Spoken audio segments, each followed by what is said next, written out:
بسم اللہ الرحمن الرحیم۔ آج ہم 7ویں پارہ کا مختصر خلاصہ آپ کی خدمت میں پیش کریں گے۔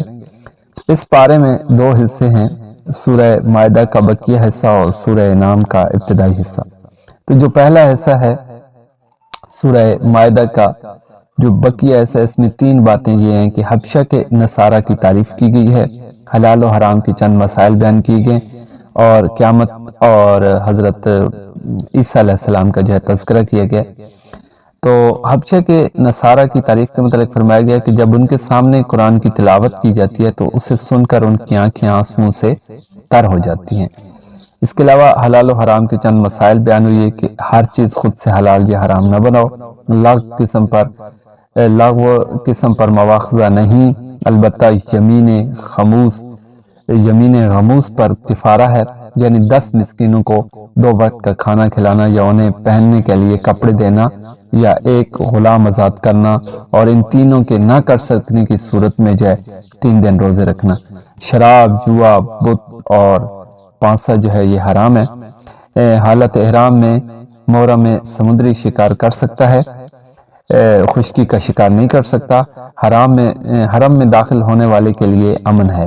4 قسم کے جانور مشرکین نے حرام کر رکھے تھے، بحیرہ، سائبہ، وسیلہ اور ہاں۔ اس کے علاوہ قیامت اور تذکرہ حضرت عیسیٰ علیہ السلام کیا گیا کہ قیامت کے دن حضرات انبیاء کرام علیہ السلام سے پوچھا جائے گا کہ جب تم نے ہمارا پیغام پہنچایا تو تمہیں کیا جواب دیا گیا۔ اسی سوال و جواب کے تناظر میں حضرت عیسیٰ علیہ السلام پر اللہ تعالیٰ اپنے احسانات گنوائیں گے۔ ان احسانات میں مائدہ والا قصہ بھی ہے کہ حواریوں نے حضرت عیسیٰ علیہ السلام سے کہا کہ اللہ تعالیٰ سے کہو ہم پر ایسا دسترخوان اتاریں جس میں کھانے پینے کی آسمانی نعمتیں ہوں۔ چنانچہ دسترخوان اتارا گیا۔ ان احسانات کو گنوا کر اللہ تعالیٰ پوچھیں گے، اے عیسیٰ کیا تم نے ان سے کہا تھا کہ تمہیں اور تمہاری ماں کو معبود بنائیں؟ تو حضرت عیسیٰ علیہ السلام عرض کریں گے، تو پاک ہے، میں نے تو ان سے تیری عبادت کا کہا تھا، الی آخری۔ دوسرا حصہ اس کا سورہ انعام کا جو ابتدائی حصہ اس بارے میں، اس میں بھی 3 باتیں ہیں، توحید، رسالت اور قیامت۔ یعنی کہ اس صورت میں اللہ تعالیٰ کی حمد و ثنا اور عظمت و کبریائی خوب بیان ہوئی ہے۔ رسالت میں نبی علیہ السلام کی تسلی کے لیے اللہ تعالیٰ نے 18 انبیاء کرام علیہ السلام کا تذکرہ فرمایا ہے۔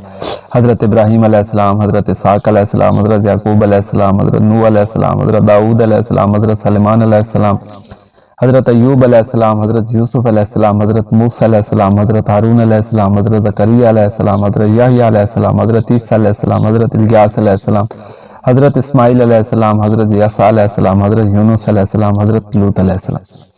اس کے علاوہ قیامت کے بارے میں، یعنی قیامت کے روز اللہ تمام انسانوں کو جمع کرے گا۔